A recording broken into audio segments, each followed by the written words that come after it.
The following is a presentation of the Belly Up Sports Media Network. Welcome in to today's edition of the Sports Stove Fantasy Baseball Show. Here's what's cooking today. We're talking start, bench, and trade. A little different, little change up there, as well as the playoff races and the ever so popular ads and drops. That's what's cooking on today's Sports Stove Fantasy Baseball Show.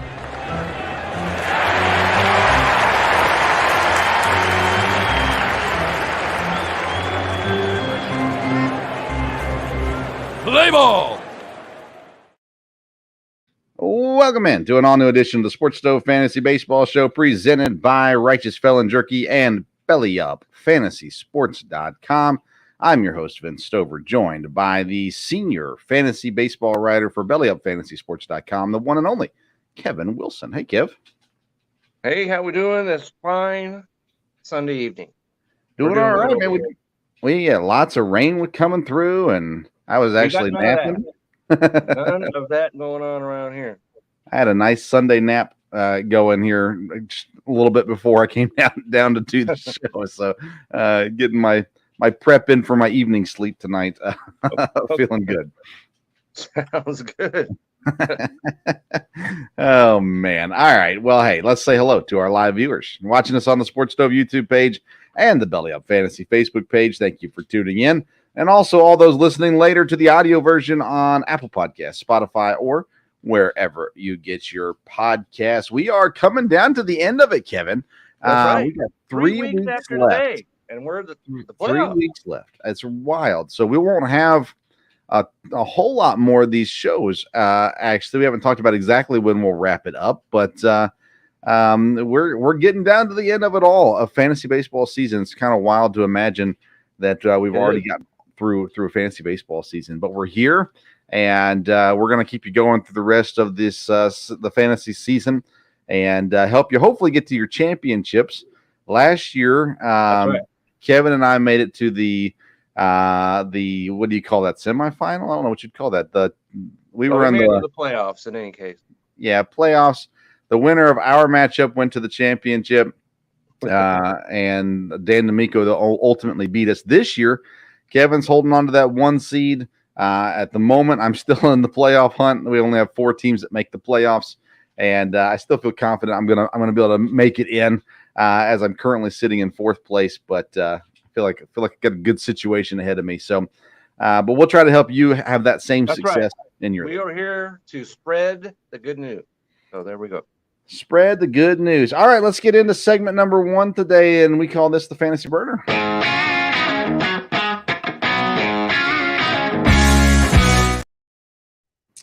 The Fantasy Burner segment. We take one fantasy topic and chat about that for a couple minutes. And today we're going to take on the popular game of start, bench, sit, but we're going to change it up just a little bit. I decided what we're going to do is start, bench, trade, because in fantasy baseball, sometimes you have guys that are too much of a value or too much of a name just to straight out, flat out cut if you can trade them. Now, I don't know when our trade deadline is, Kevin. Actually, our trade deadline was last Friday at 11 p.m. Okay, so it's done. But I got another league that all leagues. I got another league that expired. Actually, today was the trade deadline today. So I guess maybe this is an already outdated game. So maybe we are going to have to do bench start. In our league, it would be, but not all leagues. Okay, so I got 3 guys who were drafted high and have not performed up to, don't have the numbers that you would want for being drafted at that position. And so today we're going to give you the chance to start, bench, or trade because, again, I don't like dropping guys that are easily tradable. And so that's what we're going to do. Here's the 3 guys we got. Aaron Judge, he was drafted 6th overall in our league. Manny Machado drafted 14th, and Paul Goldschmidt drafted 21st. All 3 of these guys have underperformed. And as a season whole, it's just not been what it needs to be. So, Kevin, I'm going to let you go first. Start, bench, and by bench, I mean I'm going to have patience with this guy. I really feel like he's going to help me in my playoff run. And then trade start's the best of the bunch, of course. Bench is I've got faith that they can help me in the playoffs. Trade is they're not going to help me. I need to get rid of them and get something that can help me. Okay, so I didn't get with you about this before we got here, because I kind of have one answer for my personal self, and I have one answer for the general public. Okay, sounds good. Okay, so for myself, because I'm the one you said 14th, I drafted Manny Machado. Right. Is on my team. And in both of my fantasy teams, I have Austin Riley also on my team. So this is kind of a cheating question, because since I have Austin Riley, Manny Machado, you're getting traded. Yeah. Because I'll plug in Austin Riley right into his spot. And I'm sure you noticed yesterday, the Braves put 21 on the Mets. Oh, Austin I Riley know. hit a home run Friday. He hit a home run yesterday. He's hot as all get out. So Manny Machado's got to go. For the general public, that wouldn't necessarily be my answer. If I don't have Austin Riley on my team, Paul Goldschmidt has been better of late. And first base is a very slim position. I don't think I could possibly find anyone that I could put in that spot that would match his potential and, production. And third base is also a shallow position. So Manny Machado, he's doing better. So I would bench him. I would start Paul Goldschmidt, and I would trade Aaron Judge for a couple of reasons. One, because A, he has the name Aaron Judge, and B, he plays the outfield position, which I am confident I could find someone that could reasonably replace him. And I think that if I traded Aaron Judge, I'd probably get me a pretty good starting pitcher in return. Okay, I like it. I think my original answer would be start Judge, bench Machado, trade Goldschmidt. But I love your reasoning for why you have your way. I think Judge definitely gets you the most in return. And their outfield is a little bit more of an easier crop to get. You can probably get a pitcher and an outfielder, a lesser outfielder, but an outfielder as well in a trade with Judge. Machado is going to be harder to trade, I think, in general, because this year hasn't been great. No. Padres haven't been great, all that kind of stuff. Goldschmidt, if you have a Cardinals fan in your league, you could trade Goldschmidt for all kinds of stuff. I've found that Cardinals fans, those are the ones I want to trade with, because they get a little crazy and they love their players. And so it'll be a little dependent on that. But I think right now Judge is probably the best overall of these three. Machado, I think, has the potential to find it here in the last month. And Goldschmidt, their team is just out of it completely. Whereas San Diego, they're practically out of it, but they're not. And the Yankees aren't out of it either. So I like to hold on to the two guys whose teams still have something to play for. Therefore, I would trade Goldschmidt for that reason. But it's been surprising with how disappointing these three guys. I mean, Machado, I've got him in another league too, and I've never wavered on him. It's a keeper. Me either. I wasn't going to let him go, but I certainly thought about doing that, especially early on, because he was more content on complaining about the time clock and pretty much everything else about baseball than playing. It seemed, and of course the Padres slipped. But he's doing better. He actually had 3 hits yesterday. So, and he had a 2 runs and an RBI. He has 2 runs and an RBI today. So I wouldn't want to give up on a third baseman, I don't think, unless I got blown away with someone. With an offer. I've kind of rode Gunnar Henderson all season as my second third baseman. Yeah, if you were patient with him, you're definitely getting the benefits out of that now. Yeah, he's had a rough week this week, but he's always bounced back from those. He actually had 4 negative point games this week. But they were -1s. They weren't -10s, but nonetheless, you don't want to see any negatives coming from your guys, especially consistently. No. But I've liked that. That's kind of been my safety blanket this year in a lot of leagues, and I've enjoyed having Gunnar Henderson. Like I said, I've actually in one league I had him, I dropped him, I brought him back on. Somebody else picked him up in between, and they dropped him. I went back and grabbed him again. I don't know. I got confidence in those Orioles kids. They're doing their job. Adley Rutschman's come through for me this year too, so lots of positives from there. But yeah, I like that. Again, it's surprising how bad or how not good some of these superstars have been this year.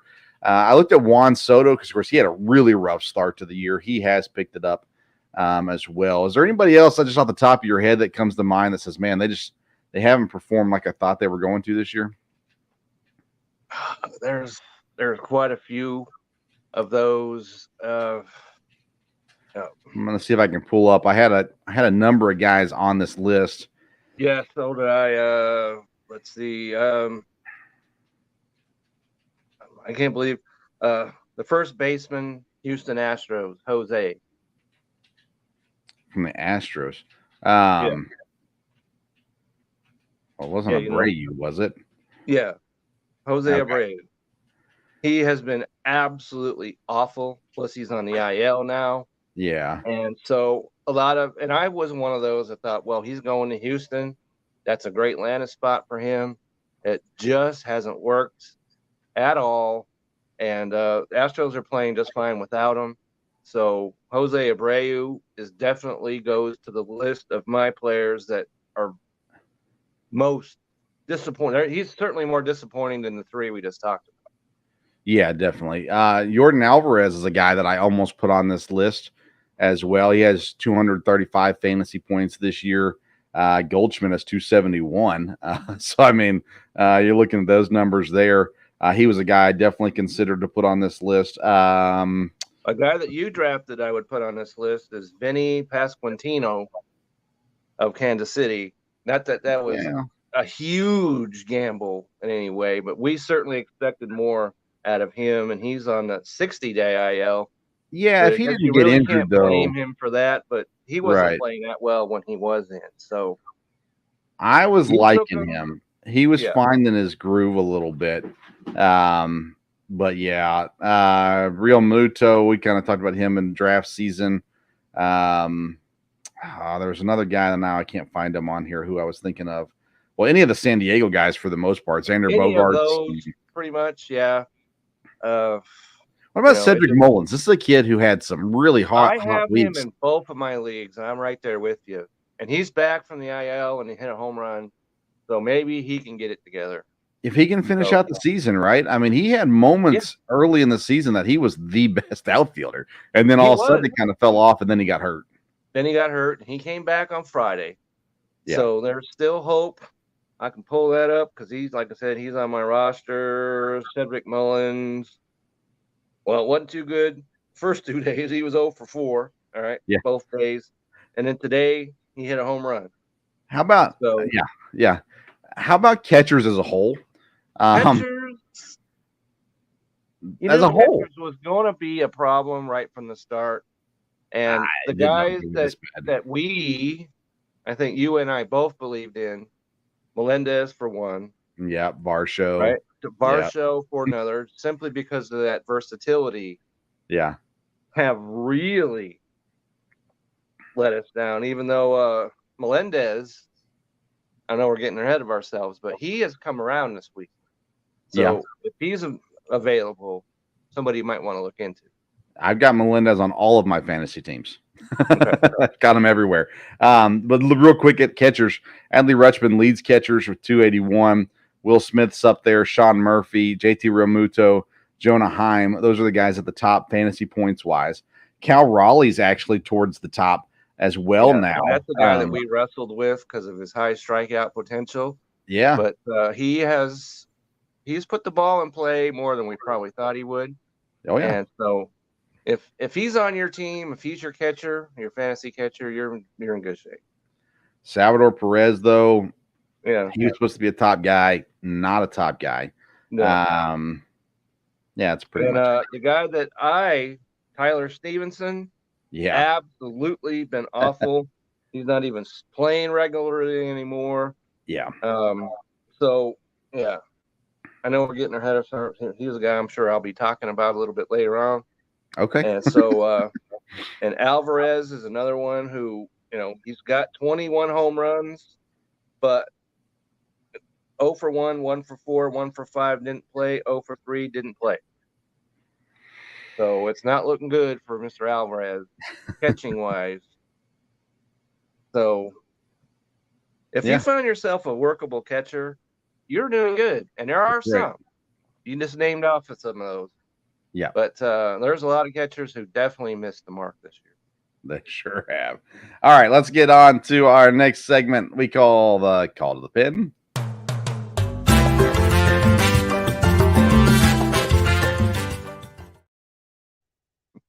Our Call to the Pin segment is presented by Righteous Felon Jerky. If you want the purest jerky in the game, you got to go straight to the source. And Righteous Felon has partnered with the best natural black Angus beef producers in the land to lock up supply and guarantee the best tasting, best textured, and freshest beef jerky in the market. Go to righteousfelon.com. Use code BELLYUP. You're going to get 15% off your purchase. And I just want to get right into it now because I'm so proud of my Milwaukee Brewers. 4-game win streak, and they now have the largest lead they've had all season in the NL Central at 3.5 games. I saw that, and I go, ouch. Okay, so, and you happen to know who your Milwaukee Brewers are playing this week? This week. I forget. Are they going out west?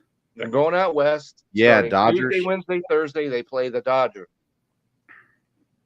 Then this weekend they come here to Texas and they play The they play the Texas Rangers this week. Yeah, you going to the game? Coming up. If it wasn't 175 degrees, we might consider doing that. But so this is a big week for the Brewers. Yes, you're right. They are taking on 2 first-place teams, both on the road. And as you mentioned, because they were sputtering, but they got it together a little bit now. And so this is a big week. If they come out of this, if we're talking next Sunday and they still have that 3.5 game lead, then that's a successful week for them. Yeah, they've won 7 of their last 10, but they played Pittsburgh, Washington, and Colorado. In my opinion, they should have won 9 of their last 9, and they didn't do that. They did sweep the White Sox, which is good. Yeah, but it's not saying a whole lot right now. So yeah, well, but when you're a Brewers fan, you'll take. It doesn't matter who they're playing. You gotta beat them, and thankfully they did. They did indeed. Surprised about the Cubs. Yeah. Right. Yeah. Or that wasn't the Cubs. It was the Indians. I'm thinking of. They played the Indians and didn't take advantage of that. Yeah, the Guardians. The Guardians. I'm sorry. Okay, the Guardians. All right. I know we're 2 years into this now. I should have this straightened out, but that's that one and Washington football team or Commanders. Those are the 2 I struggle with the most. Cleveland and baseball. Washington. I was, of course, in the Navy. Commanders ain't making it. It's changing soon, so they say. Back to baseball. Anyway, Chicago is 3.5 back. They've overtaken Cincinnati for second place. Cincinnati's 2 of their last 10. Come to their knees. Yeah, I love it. 2-8 in their last 10. They're minus 21 in run differential. That's bad because they've got a pretty good offense still, and so it's not looking good for Cincinnati, as you predicted way back on somewhere in June, I believe you said. Man, if I had the time, I'd go back and take the clip out. I'm not going to go back and look for it, but I tried to tell everybody the Cubs were coming for the Reds position, and the Reds are falling. Right? You've been consistently, that drum has been beat to death by now. And I could certainly see that because they're a young team. They don't have the experience or the pitching, as you mentioned. If they were healthy, that's one thing. They're not healthy. Yeah. So, maybe they take a step forward and learn something after this year. Right. But that should be their goal right now, going down the stretch. Yeah, I agree. I think the offseason, they need to address the pitching. I like what they have with some of the young guys, but they've got to add some veteran pieces to it to help them out for sure. Joey Votto is, going to be qualified for, retirement here pretty soon. He could play in the senior league next year if he wants to. When they do that, was it the Yankees do that? Have a senior, day, whatever it was. And so maybe the Reds can do that, and Joey Votto can show up. We're going to skip through the NL East. There's nothing to talk about there. The NL West, though, the Giants have fallen back. Now they're No, eight when and a you're half scoring back. 21 runs, Oh, Atlanta. yep. Yeah, So, the Giants played the Texas Rangers this week. They won today, and that was one of the correct decisions I made this week because I had the starting pitcher for the Giants yesterday, and I looked and I'm like, this is not good. So he got whacked, and then he gave up 6 runs. So good call there. And but they're plus 17 and run differential is not good at this point in the season. right. And at least they're better than Arizona. Arizona's minus 23. Man, I cannot believe. Now, listen, we said they're not going to finish out as strong as they started. They're young. They're going to have some growing But pains, losing different things. 9 in But a row.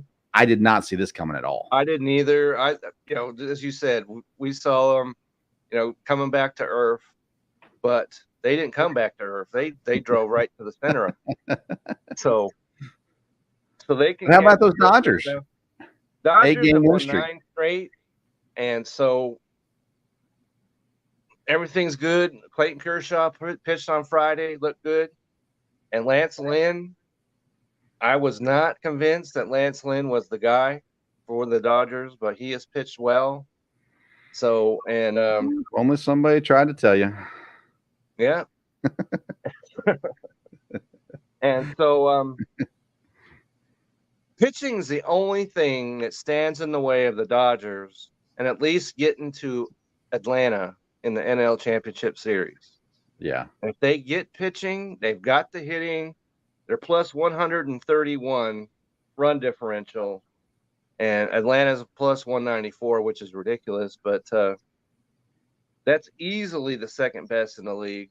So they've got the offense, and they've this thing that they've working with 17 different infielders is not something I thought would work, but it is. It is, yeah. It is working. It's gonna be Hernandez is working. And so this week's series with the Brewers will say a lot about both of these teams. When the Brewers played Atlanta, I wasn't surprised they got swept. I think Atlanta's the best team out there, but the Dodgers are a team that the Brewers should be able to play with. Not saying they can sweep them or anything like that. Even if they just take one game, I think that's a positive. But this could be a matchup we see in the playoffs. Milwaukee and the Dodgers playing to see who gets to play Atlanta. And I think it could be a fun series. I think the strength of the Brewers is the weakness of the Dodgers, and the strength of the Dodgers is the weakness of the Brewers. So it's an interesting matchup. Should be fun to watch this week. But it looks like the Dodgers are in full control of what's going on out west, which brings us to the wild card race then. Right. Because I think we got our top 3 teams. I think the Dodgers, the Braves, and the Brewers, I think they're all locked in the division. Yes, the Cubs could catch the Brewers, but I don't think they will. The wild card right now is the Phillies, the Giants, and the Marlins, with the Cubs only a half game out, the Reds a game out, the Diamondbacks 2.5 out. But they're only at 500. I'm not. No, right. There's no more chips for Arizona. Sorry. Yeah, I don't know that any of those teams, though, are going to run away with it. I'm not sure that the Marlins are going to be able to create a whole lot of space there. Maybe not even the Giants. I mean, I think I wouldn't be surprised with any of those teams making the wild card. The question none of them is, are playing well. Philadelphia, you can lock them in. I agree.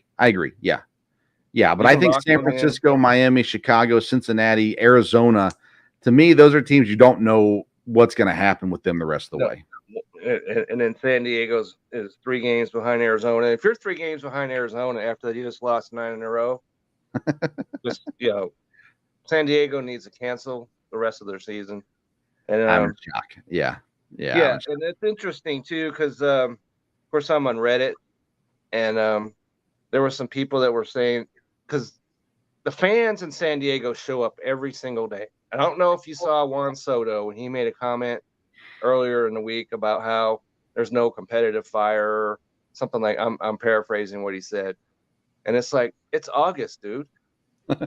Where was this comment months ago? But the point is that the fans show up 38,000 strong per game, every game, whether it's weekday, weekend, whatever. So the fans have been into it. The players, not so much. Yeah. And there's no excuse for that whatsoever. Exactly. It's like they thought they could flip a switch, In and then Oakland, the you switch get didn't work. 8,000 people in the stadium. Right. No, it didn't Uh, work. Nothing San Diego has tried this year has worked, Correct. and that's fine with me. Being a Dodger guy, Yeah, you don't uh, mind. and I always thought, because they beat the Dodgers in the playoffs to my eternal shame, and so I thought that was springing them forward to a pretty big year this year. Sure. But right from the opening gun, they have disappointed. And then they bring in these awful uniforms on top of everything else. And it's just, I'm glad I'm not in San Diego to see that up close and personal. I used to live there. I've been to their stadium, both of them. And I'm glad I'm not seeing it. Let's move to the American League. Okay. I'll tell you what, the Orioles, I still don't believe they have the pitching to win a World Series, but they seem to have enough to hold on to the AL East right now. Still 3 games up on Tampa. Toronto's not making any ground either. Every available starting pitcher. Right. Yeah, they lost one for the season. What, McClanahan, I think, is done for the season. This week, McClanahan went, that hurts because I've got him in my other fantasy league. Springs, I drafted.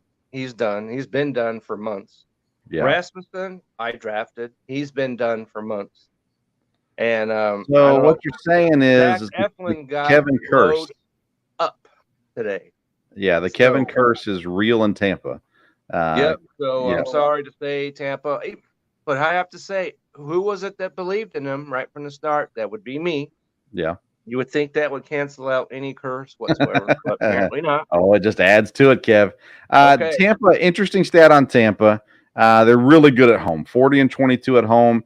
On the road, they're 31-27. So that just tells you that they can do it at home, which is crazy because home field advantage isn't prevalent in Tampa.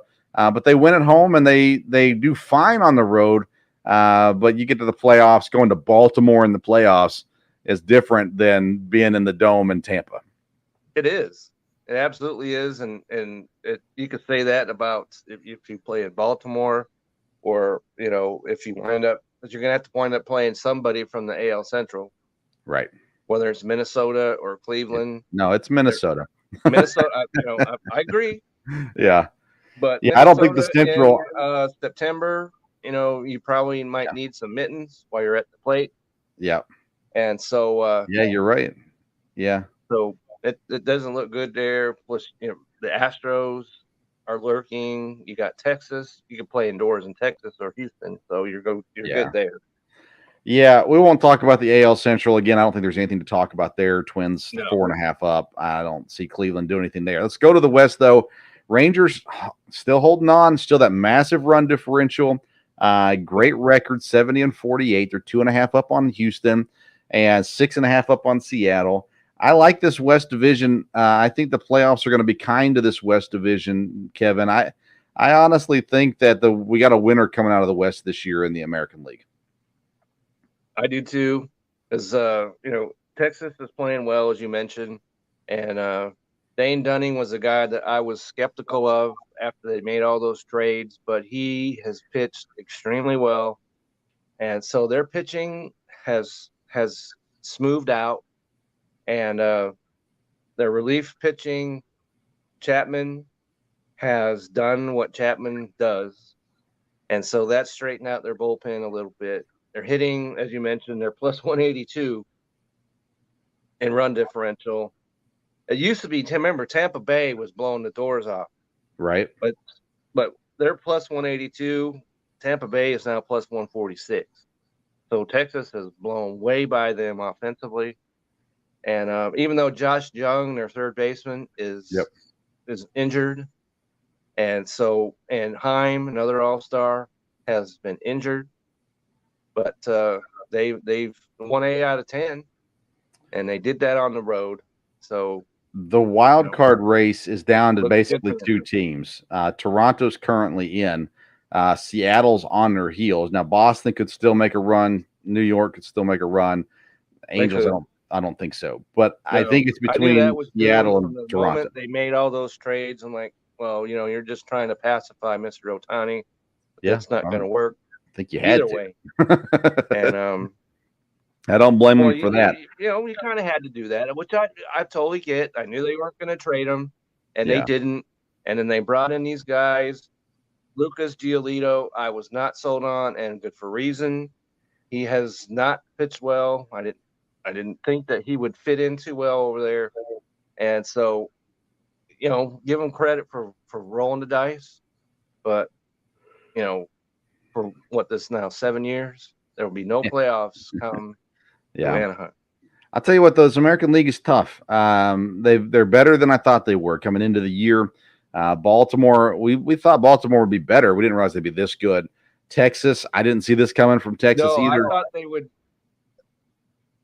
Because Seattle, we thought would be, and they are right now playing well. Yep. But they weren't for a long time. So I thought Houston and Seattle and Texas, and it's the reverse of that. So Texas is on top. They're going to win. I'm not going to say they're going to win their division, but I think they will. They can. They certainly. Yeah. It's Houston.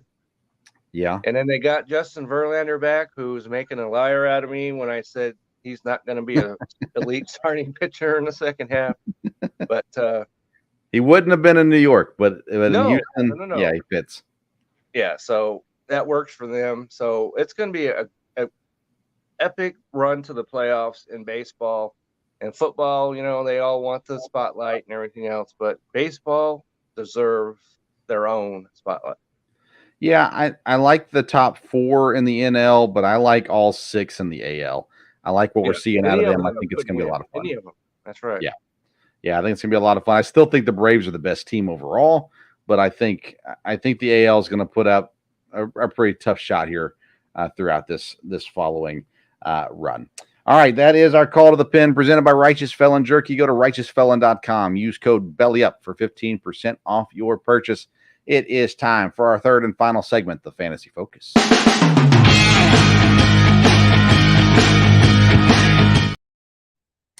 All right, Fantasy Focus is presented by BellyUpFantasySports.com, your one-stop shop for all things fantasy sports, to find advice, opinions, and other information for NFL, NBA, NHL, and, of course, Major League Baseball. It's also where you can find all of Kevin Wilson's articles, BellyUpFantasySports.com. It's time for our ads and drops segment, and I'm looking forward to this because I got 3 guys to drop that I think are obvious, and I've got 3 guys to pick up as well. But we're going to start with you, Kevin. We'll do ads first. Who do we need to add this week? Okay, so a player that I mentioned earlier that I was not sold on in any way, shape, or form, and is 8.4% rostered. That's Enrique Hernandez. He was in my article that I wrote at the beginning of the week, and he's still holding in there. He's playing every day, which is really a surprise to me because he's not a good defensive player, but he's playing, and he has hit in 4 out of 5 games, and he's scoring runs, and at 8.4% rostered, Enrique, he plays second, short, and in the outfield. And so he could plug a lot of spots for you all over the place. And he's available. And so that's what I look for when I see who could I possibly add. And he's available almost all leagues, and he could help you in every format. So if you need help at second, which we've talked about, is not deep at all. If you need help at second or short or in the outfield, Enrique Hernandez is the guy I would look at. Yeah, I added him in a league. I actually dropped him a couple of days later, but I did bring him into a league because I needed that flexibility for a time, and he has been playing well. I like it. I'm going to go with the guy who's only owned in 2.1% of leagues, and this is maybe a week early on when you should add him, but it's a pitcher, Joan Adon. It's spelled like Joan. Joan Adon, actually he's owned in only 1% of leagues now. He had his first start of the year back on August 5th against Cincinnati. He went 6 innings, 3 earned runs, 7 strikeouts, 25 fantasy points. He has been officially added to the rotation. They're going to go a 6-man rotation the rest of the year. and he's been added into the rotation. He had his second start against Oakland this week on the 11th, but he had leg cramps and got pulled out early. He only got 3 innings in. His next start is Friday against Philadelphia. That's why I say might be a week early on him. But he's going to be a guy that should be able to, he's young. They're giving him the opportunities to go out there and do his thing. And he's a good streamer right now to watch with the matchups and do what's best for you there. So Yoan, spelled like Joan, Joan, Adon from Washington. Okay, so my guy that is also a pitcher, and a pitcher that I mentioned last week, and you correctly pointed out the fact that he was facing the Houston Astros next, and that's Chase Silseth. And he's at 13.2% rostered, and this is what he did against Houston. No runs on 4 hits, struck out 5, walked 2, 19 fantasy points. So it seems that this guy is matchup proof, which is I can't believe I'm saying that about an Angel pitcher. Right. But this is what he's done in his last 4 games. Against the Yankees, 25 fantasy points. Against Atlanta, and this is the real stunner, 20 fantasy points. Seattle, 27 fantasy points, and in Houston, 19. So that's 4 straight starts that he has brought home the gold. He faces Tampa on Saturday, which should give you caution, but I'm throwing caution to the wind with this guy because he is taking everybody down. And so when you're looking for pitchers at 13.2% roster, doesn't get much more available than that. So if you need pitching and you can wait until Saturday to add him, that's something I would certainly look at. And that's Chase Silseth. I'm not convinced I got that correctly, but that's what I'm going to go with. That's how it's spelled. That's how it's spelled, okay? Me and Kevin don't claim. Yeah. Chase, if you're watching this and that's wrong, please just shoot me an email. I'll straighten it out for you. No worries. But, 13.2% roster, Chase Silseth. Get him on your team while you still can. Me and Kevin never claim to know how to pronounce these names. That's right. Ones are being effective. You see my Twitter handle is right there, Kevin62 WILSCA. Shoot me a tweet or an X or whatever the heck it is we're doing right now. And I will get it straight, I promise. All right, I'm going to go a Chicago Cub outfielder, 14.6% owned, Mike Tauchman. He's been solid in August. He's had an incredible August, actually. He had his first negative point game in August on Saturday. Did not play today, but before that, against the Mets, he had a great series, scoring 10 total points. Against Atlanta, he scored 7 total points. Against Cincinnati, he had his massive breakout with 23 points in that series. He's been really solid playing every day with the exception of today. This is the first game he has not played in the last 3 weeks. And so he's getting plenty of playing time, and he's producing points at the same time. It's been pretty good. Basically, you've got Happ, Bellinger, and Suzuki and him, Tauchman, who are one of them is going DH, the other ones are going outfield. And he's been solid for the Cubs. Again, the Cubs are on a hot streak. You want to catch those kinds of teams. Find the people who are doing well, jump on them while they're doing well, and let them go the moment they falter. But I like Mike Tauchman as an option. Okay, so as you'll recall, those that read my article this week, he was in there. So I'm with you 100% behind him. All right, so the last guy is one that we mentioned when we were talking about traded hitters, and someone that we weren't convinced was going to be able to hold his weight, but certainly has. That's Jake Burger of the Miami Marlins, and he's at 8.6% rostered, but this is what he's done this week. All right, so 1 for 4, scored a run. 1 for 4, 2 for 4, 2 RBIs. 2 for 3, 1 run scored. 3 for 5, 2 RBIs. So that's 3 straight games where he has 2 or more hits. And he's one of those ones, we were talking about Manny Machado, maybe finding somebody that might adequately replace him. This may be the guy that you might want to look at 8.6% roster. Doesn't get much more available than that. If you have any problems at third, which most teams do have, Jake Burger, Miami Marlins, is murdering the baseball. So you want to, and he's doing it in Miami, which is not a hitter's park at all. So him while he's swinging the bat. And then, like you said, once he cools, then maybe we can move off of him. But right now, go ahead and get him on your team. Well, I'm going to go with one of my favorite veterans in Major League Baseball. Okay. He is multi-positional, third base, first base, designated hitter. He just finished off a series against Houston, which is good. That means he's going to get better. But he's had a really solid run here early August, and it's the one and only Mike Moustakas, for the Los Angeles Angels of Anaheim, 5% owned. I had a bit of a rough stretch against Houston this week, but against San Francisco, he looked solid. Against Seattle, he was really good also. Before that, he had a decent series against Toronto and an okay series against Atlanta. Again, you got that positional of flexibility there with third base and first base, plus the DH spot. Moose is one of those guys. He has contributed for every team that he's played for, and he's come through again this year. They're not going to make the playoffs. They're not going to go anywhere, but Moose is getting his time on the field, and he's producing you some fantasy points at the same time. So if you got an injury at first base or third base, call on Moose. He'll take care of you. Okay, so even though we both are definitely out of the Angels, we've got one player each. That's right. Add. That's right. That's why it's a team game. It's not an individual game. Exactly. All right, we're ready for drops, or do you got another ad you want to say? Okay, no, let's go to drops.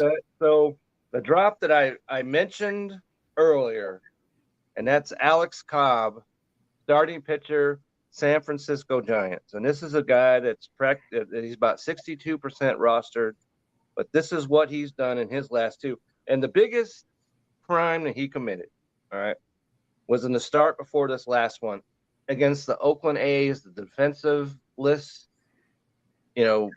Oakland A's, the sorry excuse Oakland A's, 5 1/3 innings, 5 runs on 7 hits. There's no defending that. So then yesterday he goes up against the Texas Rangers, is even worse, 6 runs on 9 hits, 2 walks, -6 fantasy points. Now, if that doesn't convince anyone that he needs to go to the outhouse, this next thing should convince you of that, because on Friday he pitches in Atlanta. You want nothing to do with a pitcher facing the Braves anywhere right now, but especially in Atlanta. That is a death mark. So Alex Cobb, I had him. I saw this, and I dropped him. So please follow my advice. Send him to the outhouse immediately, and don't look back until after he clears this Atlanta game. Maybe we can bring him up, because he's had some decent starts. He had a 23-point start earlier this at the end of July. Okay. So we might revisit this, but for now, you have no need of having Alex Cobb on your fantasy roster anywhere, at any size, of any reason. All right. I'm going to start my drops with kind of a reminder of just how fickle fantasy baseball can be. Okay. So earlier this week, I had an opportunity to get some prep in for this show earlier than normal. And so on Friday, I was working on all this stuff, doing the research, all that kind of stuff. And I put this guy down. And when I did, he had only played 3 games. He was 1 for 11, 0 home runs, 0 RBIs, -5 points.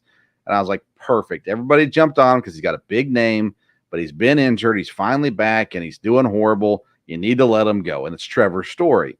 That being said, he scored 11 points today, going 4 for 4 against Detroit, 2 stolen bases. He's got 3 stolen bases total in his last 2 games. He's got the Nationals up next. So I came prepared to tell you to get rid of Trevor Story. And in reality, I've got to tell you, don't get rid of Trevor Story because not only did he show up against Detroit, he's got Washington this week. Now, he did bad against Kansas City, but it was his first series back. So he's got the Nationals next. Then he goes against the Yankees and the Astros and the Dodgers. So maybe keep an eye out, and you might need to let him go after the Nationals series. But I guess we're giving him a shot, see what happens now. So I had him as a drop, but I have to admit it's probably not the right move now, like it looked like it was on Friday. Okay. So, yeah, you might want to give a little caution to that next 3 games. That's for sure. All right. So we were praising and jumping all up and down about some Anaheim Angels. This is where the bus goes off the cliff. All right. And this guy is at 31.6% rostered. His Reed Detmers of the Angels. And so this is what he's done in his last 2 games against Seattle. 7 runs on 9 hits, 2 walks, -2 fantasy points.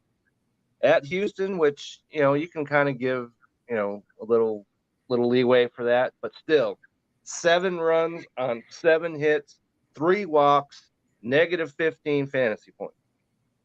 On Wednesday at Texas Rangers, you want nothing whatever to do with Reed Detmers. There's no reason to hold on to him. He hasn't scored more than 12 fantasy points in his last 6 starts. So those that have him at 31.6% rostered, make that 0.6% rostered by the end of the week, this week coming up, because he's got no reason to be on a fantasy roster. I like it. I'm going to go to Oakland. I'll tell you this right now. If you own somebody on the Oakland Athletics and you know their name before the season started, you should not have them on your roster. The only guys performing right now are the guys that nobody's ever heard of, that nobody knows of: Zach Galoff, Seth Brown, Nick Allen, Jordan Diaz. Nobody knows those guys. But what we do know is the name Estoy Ruiz. And we were told at the beginning of the year, you got to have him. He steals bases. He's going to steal all kinds of bases, all that good stuff. Listen, Estoy Ruiz is not a fantasy valuable player right now. He's got 3 stolen bases in the last 16 games. He's got 1 fantasy point. It's just not good. He shouldn't be on your team. Honestly, I don't see why you'd have an Oakland A on your team. But that being said, there are a couple of guys right now that are doing okay, but they're the no-name guys. So if you know their names, so I'm saying Tony Kemp, Brent Rooker, Estoy Ruiz, these are guys that should not be on your team. Okay, I can agree with that. And so we were talking about catchers earlier. My last guy is because the New York Mets, most dysfunctional team, and there's been a lot of dysfunctional teams in baseball history, but the Mets go right up to the top of that list. And so Francisco Alvarez, I mentioned him earlier, has 21 home runs. But when I'm looking at this, I don't even have the last time he hit a home run. I'd have to research this further, which I'm not going to do. But this last week, he has 0, 1, 1, didn't play, 0, didn't play. So at 32% rostered, you've got to be able to find a catcher, especially if you're in like a 10-man league or like we are, even a 12-man. There's got to be a catcher that you can get and on the waivers. If trades are still allowed, you could find a catcher. Francisco Alvarez is not him. So drop him and find yourself a better guy behind the plate than that. I've got a guy that we're going to file under why in the world is he on your roster? He is owned in 37.9% of leagues. Starting pitcher for the New York Yankees, Luis Severino. Okay. 5 of his last 7 starts have been negative fantasy points. -7, -3, -11, 16, 12, and -12. Then -10. I'm sorry, 6 out of his last 8 games have been negative points. His next start is Tuesday against the Atlanta Braves. What are you doing with this guy on your team? Right. He does not belong there. Yankees fans seem to hate him, so I don't know why any Yankees fans would have him. I don't know why anybody would have. How is he owned in 37.9% of leagues? I'm stunned when you say that percentage of him being on rosters. There's just no defense of that at all. Listen, the Yankees pitching staff outside of Garrett Cole, yikes. Clark Schmidt has had a good run as of late, I guess, so I shouldn't discount him. Let's see here. His last game against the White Sox, 21 points. He's got double-digit points since July 15th. He's had some decent runs, some okay runs along the way, but Severino, Rodon, Cortez, I know a couple of those guys are injured. German. I mean, goodness, what are you doing? What are you doing? Get these guys off your roster. They're I don't killing know. you. Is there Playoff time. I don't want to. I want to sit there and trump my own horn too much, but when German pitched his perfect game, I said that doesn't change my opinion of him, Right. and he's not going to be on my fantasy team, and he has certain proves that to be true, and so now he's not even on the team, won't be on the team the rest of the way, and so the Yankees, they're pitching. If all you have is Cole, which is excellent, he pitched well yesterday. No, was that today? I think that was today. He pitched well, and then the Yankees bullpen imploded with 5 runs in the ninth. Okay. Yes. So the whole team is diseased right now. So, and I'm not a Yankees guy. Won't pretend to be one. Couldn't pretend to be one if I wanted to. So it does not make me sad when the New York Yankees are not playing well. I know we've got some guys in our sphere of influence who are Yankee guys, but oh well. Yeah, I'm not the Yankees. They showed us at the trade deadline. They don't think they can win. They've given up. It's just they're going to finish out the year and move on to the next thing. I'd assume Aaron Boone gets fired. I assume they make some changes. They're going to make some big free agency signs. If Aaron Boone gets fired, he's the wrong guy. And apparently it's trending on Twitter or trending somewhere. Yeah. And, they need to fire the GM. There's a lot that has to happen in New York. Yeah, that usually is not the course of action. Yeah. The GM fires the manager, of course, and gives himself a little leeway for a year or so. Yeah. And then, they both need to sit there and clean out their offices at the same time. And maybe they can exchange email addresses or something out the door. Yeah. But that they both need to go. I agree. All right, let's get into a breakdown of our fantasy league real quick. It was a rough week for the good guys. I lose the dad by about 30 points. I had 2 pitchers throw negative points at me today, which did not help. So dad beats me. I still scored 374. I can live with that. Kevin Wilson goes down for the first time in 7 weeks. He's going to lose to Chase Thornton. That's going to be painful for you because Chase, you're going to have to listen to him. But Chase is on a 5-game win streak. To him today because we didn't do our show because of the expo that was going on. So, so that a week I'll have to, set that aside for a week. But you both scored over 400 points this week. Chase just outscored you. Dan D'Amico only scores 205 points, comes away with the win, stays in the playoff hunt. He'll go to 9-9. Nathan Nguyen drops the 2-16 on the year. Drew Childs loses to Nick Macaronis. Both of those guys were 7-10, needing a win to stay in and have a chance for the playoffs. Nick hits it, 377 points, gets them still in the conversation. It's going to be a hard go for him to get to the playoffs. With only 3 weeks left, that's a hard thing. He's going to have to win out and hope some people lose. Mike Brown, co-founder of Belly Up Sports, he moves to 9-9 this week, beating Brendan Myers. And so now we've got an interesting little run for the playoffs. Right now, the top 4 goes Kevin Wilson, Dale Stover, Chase Thornton, and myself, with Dan D'Amico a game back, Mike Brown a game back from the playoff hunt right now. I do not play either of those guys the rest of the way out. So we will not get a chance to knock each other out. But nonetheless, it'll be a fun little matchup. 3 weeks. That's all we got left in this fantasy season. You got to give it your all at this point. You got to be willing to let go of guys that you weren't willing to let go earlier in the season. Right. If it comes down to making the playoffs or missing the playoffs. And unfortunately, as you mentioned, Dan, him and I play each other this week. Okay. And then a week after that, I played Team Childs, whatever with that. But then I finished out with Mike Brown. So if either of those guys has any, intention of making the playoffs, they're both going to have to take me down to do it. Yeah, I got Brendan Myers, Nick Macaronis, and Nathan Nguyen. Honestly, I've got probably the easiest schedule the rest of the way out. Still got to beat them, though. Still got to beat them. Nick doesn't lay down. He always puts his roster through. Brennan and Nathan, They don't usually score very high, but Nick does. So that's an interesting one to watch out for. So Chase plays your dad. Oh, this week coming up.